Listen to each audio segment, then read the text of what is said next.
সাদিয়া মতিন هاي الله كيف اللوكم يا بي من الريابة وقت الطويل جسمك زايد তুই কি কইতাছিস বা انا حتى كلام العربية আমি এতক্ষণ আরবিতে তোমাদেরকে জিজ্ঞেস করতেছিলাম তোমরা কেমন আছো অনেকদিন পরে তোমাদেরকে দেখে খুব ভালো লাগতেছে শরীর স্বাস্থ্য ভালো আমরা ভালো আছি রে বাপ তুমি কোনো কথা বলতেছো না কেন আর তোমার জন্য যে সৌদি থেকে আমি ক্রিম লোশন শ্যাম্পু সাবান বানাইলাম এইসব কিছু মাখো নাই দেখতে এরকম কালো লাগতেছে কেন লিখো আকাস্তামি তো মজা করলাম তোমারে আরবিয়ান মহিলাদের থেকেও বেশি সুন্দর লাগতেছে বন্ধু ঘরে যাওয়ার আগে আমরা একটু বকশিশ দিয়ে যা এই যে তোর বন্ধুরা এই যে কষ্ট করে এই যে কার্টুন ব্যাগ সবকিছু মাথা ঘুরা নিয়ে আইলো রিয়েল এর বাংলা লইস বাংলা টাকা 10-12 টাকার মতো হইব সবাই ভাগ করে লইস দা আমার কাছে এই 10-12 টাকা কোনো টাকাই না সৌদির বাদশা মোহাম্মদ বিন সালমানের কোম্পানিতে আমি চাকরি করছি 5 বছরে 2 হাতে রিয়াল কামাইছি এনে আরো টাকা দিলাম এটা নিয়ে বাংলায় মিষ্টি কিন আর গ্রামের সবাই মিষ্টি খাওয়াবি পবিত্র সৌদি থেকে মতি নাই আবি আম্মি সাদিয়া পারুল তোমরা এরকম পুরান জামা কাপড় পরে দাঁড়াইছো কেন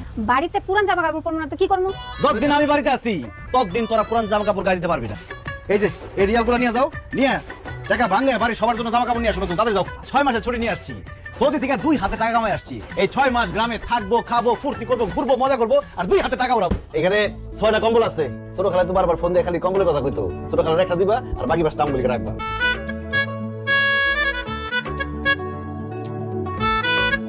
স্বর্ণের কানের দুল পরে দেখো কেমন লাগে পছন্দ বাবা কি সুন্দর তোমার লিগে বিদেশে ঘুরি আনছি এই যে জায়নামাজ আর তসবিহ খুব সুন্দর তুই একটা টাচ মোবাইল চাইছিলি তার লিগে টাচ মোবাইল ভাইজান তোমার অনেক ধন্যবাদ তুমি আমার লাগে এত কিছু নিয়েছো যাই আমি যাই মোবাইলে কটা ছবি তুলে আনি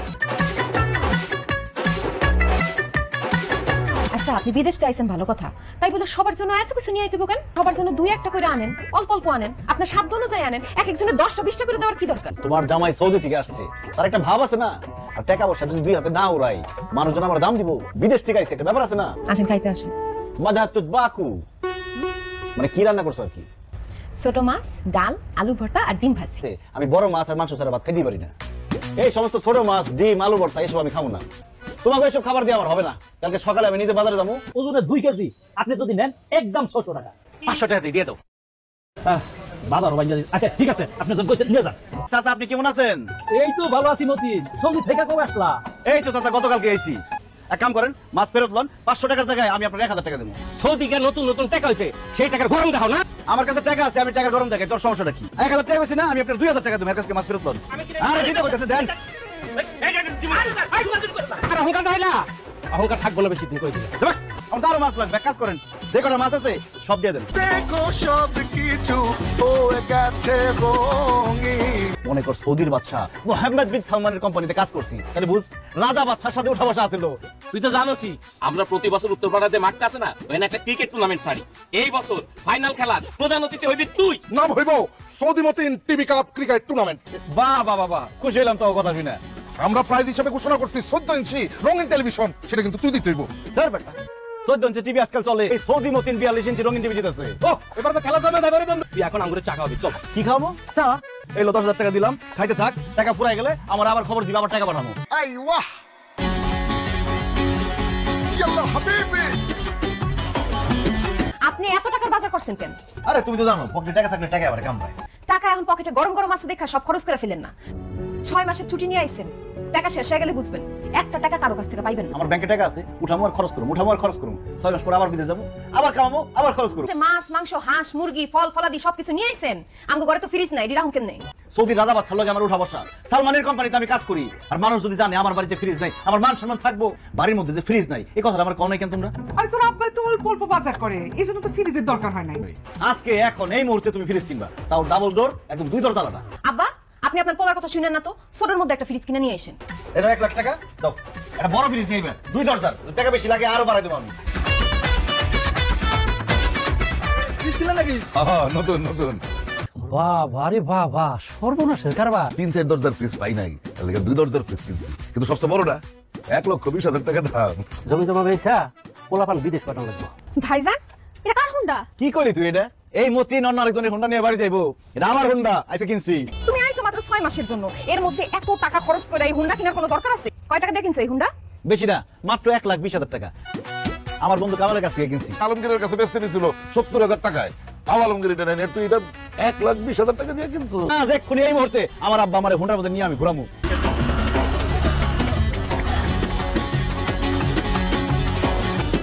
আসসালামু আলাইকুম ওয়া রাহমাতুল্লাহি ওয়া বারাকাতুহু কাইফা লুক আম্মি জামাই বাবাজি এই যে সালাম দিছো এটা বুঝছি ওয়ালাইকুম আসসালাম আমি আপনাকে জিজ্ঞেস করছি কাইফা লুক আম্মি মানে আম্মা আপনি কেমন আছেন আরবিতে বলছো আমি ভালো আছি বাবা আম্মা আমি তারে কতবার করে বলছি আম্মা একটু পান খায় আর একটু মিষ্টি জিনিস খায়, পান সুপারি আর মিষ্টি নিয়ে যাও না, সে বাজার পুরা ড্রাইভারের মধ্যে তুলে নিয়ে পড়ছে। আমি বিদেশ থাকতে আপনি কইছিলেন না আপনার একটা স্বর্ণের চেনের খুব শখ। তোমার জামাই সৌদিতে 22 ক্যারেটের স্বর্ণের চেইন লইছে তোমার লেখা। ধন্যবাদ আম্মা, আপনি সুন্দরভাবে দেখছেন তাই সুন্দর লাগছে। টু তোমার যখন দেশে রেখে গেছি তখন কি চিকনা পাতলা ছিলা? সারাদিন বাসায় খাই আর ঘুমাই, খাইতে আর ঘুমাইতে ঘুমাইতে মোটা হয়ে গেছি। কেমন একটা মোবাইল আছে? আরে তোমার যে একটা মোবাইল লাগবে সেটা আমার জানাবে না তুমি? আমি তো আমার বোনের লিগে একটা টাচ মোবাইল নিয়ে আসছি, আমার সময় নিয়ে আসতে পারতাম না। আচ্ছা ঠিক আছে, এবার যখন বিদেশ যাবো তোমার লিগে একটা টাচ মোবাইল নিয়ে আসুন। আপনি না আমার একটা হুন্ডা কিনা দেন, আমার হুন্ডার খুব শখ। সৌদি যাওয়ার আগে তোমার এটা দিয়ে যাবো নি। থ্যাংক ইউ দুলাভাই, থ্যাংক ইউ। মন্টুটার তো পড়ালেখার মাথা নাই, আর বেকার মানুষ তো বাড়ির মধ্যে ঘুরে ফিরে আর খায়। সমস্যা নাই, ভিসা টিকেট সবকিছুর টাকা আম্মা দিয়ে দিব। কোনো সমস্যা নেই আম্মা, আমি ওরে সৌদি নিয়ে যাবো, সৌদি থেকে ওর লিগে ভিসা টিকেটের ব্যবস্থা করে দেবো, ওই কাজ কইরা তারপরে আমার টাকা শোধ করবো। কিরে বিয়া তো করতেই চাস নাই এই পোলারে, এখন দেখছস বিয়া করছস দেখে জামাই বাবাজি তোর বাইরে সৌদি নিয়ে যাইবো। আসলে হইছে কি ওই আমার প্রবাসী ছেলে পছন্দ ছিল না। প্রবাসী টাকায় সবাই খাইতে পারে, ঘুরতে পারে, মজা করতে পারে, কিন্তু প্রবাসী কেউ বিয়ে করতে চায় না। আমি কিন্তু পুরোপুরি রেডি হয়ে গেছি, চলো আজকে অনেক দূরে ঘুরতে যাবো। আরে দাঁড়াও, আব্বা গেছে চেক নিয়ে ব্যাংকে, টাকা উঠাইছে, টাকা নিয়ে আসো তারপর ঘুরতে যাবো। চেক দেওয়ার পর ওই বেটা চেক কি দেখা দুইকা কইলো যে ব্যালেন্সে বলে কি ঝামেলা আছে। আপনার আব্বারে 50,000 টাকা চেক নিয়ে পাঠাইছেন, আপনার অ্যাকাউন্টে আছে মাত্র 10,000 টাকা, আমরা কিভাবে ওনাকে টাকা দিব বলেন? কি ব্যাপার, কি হয়েছে আপনার? পারুল, আমার অ্যাকাউন্টে নাকি মাত্র 10,000 টাকা আছে। আপনার অ্যাকাউন্টে কয় টাকা ছিল, কয় টাকা খরচ করছেন হিসাব রাখেন নাই?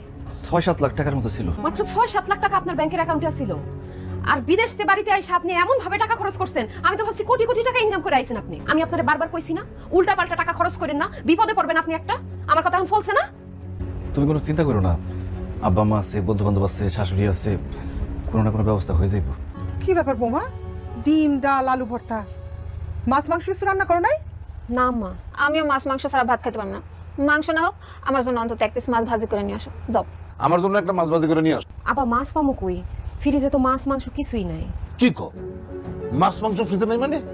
আমি বিদেশ থেকে যে টাকা নিয়ে আসছিলাম ওই টাকা শেষ হয়ে গেছে, এই জন্য বাজার করতে পারতেছি না। ও এই জন্যই আমি সেদিন ব্যাংকে গেছি, আমার টাকা দেয় না, কি ঝামেলা আছে? আমি তো মনে করছি 1 কোটি কোটি টাকা নিয়ে বাড়িতে আইছে। তো বাড়িতে এসেছিস তুই 4 মাস হয়েছে, এর মধ্যে তো টাকা শেষ। তোর টাকা পয়সা যখন শেষ হয়ে গেছে বিদেশ চলে যা, তোর আর এই দেশে থাকার দরকার নেই। বিদেশ থেকে এক জোড়া কানের দুল পাঠাইছিলাম, আবার দেশে আসার সময় এক জোড়া নিয়ে আসছিলাম, ওইখান থেকে কি এক জোড়া কানের দুল আমার দিবা? তোর তো বউয়ের স্বর্ণের গহনার অভাব নেই, সেদিকে নজর পড়ে নাই। হ্যাঁ আয় সাদিয়া আসো।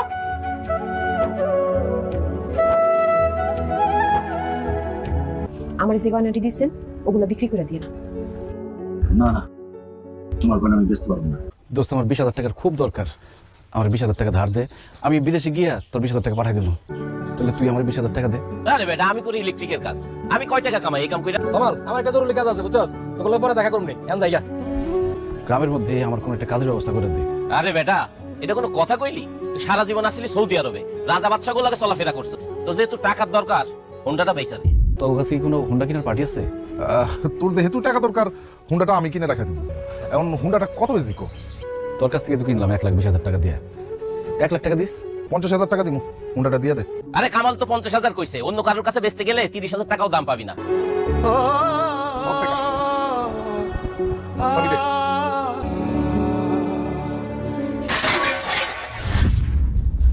মা এখন কি করবো, ভাইজানের কল দেবো?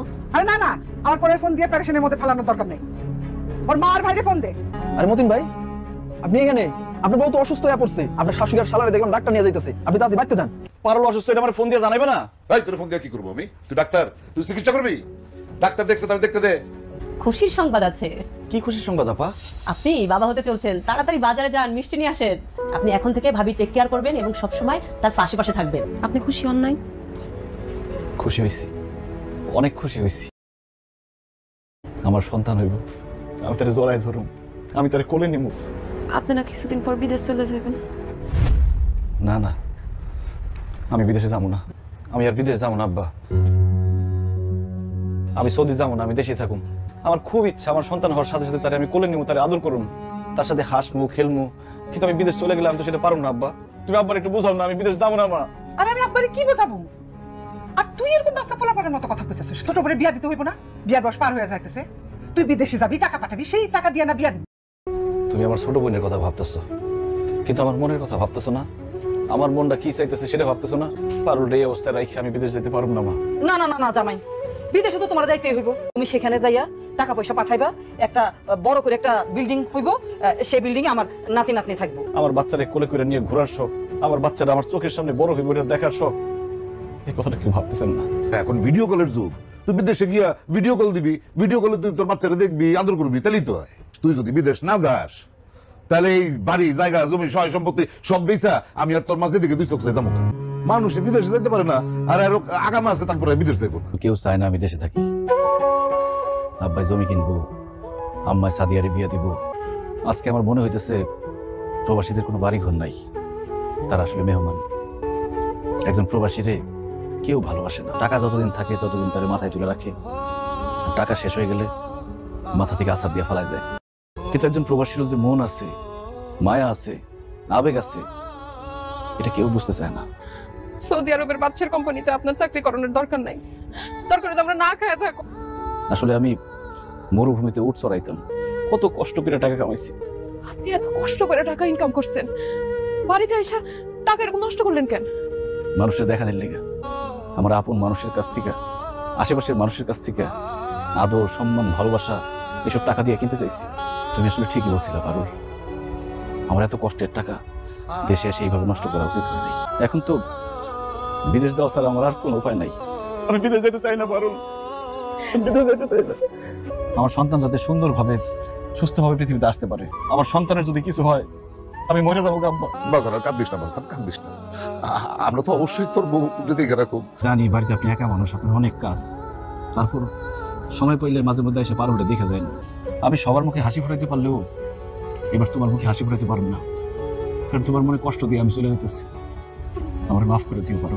দোয়া করেন যাতে আপনার বাবা হনের স্বপ্ন আমি পূরণ করতে পারি, আর দোয়া করেন যাতে এই দেখাই শেষ দেখা না হয়। আমি যদি মরে যাই আমার মাফ করে দিয়ে। তোমার কিছু হইব না পারো, তোমার কিছু হইব না।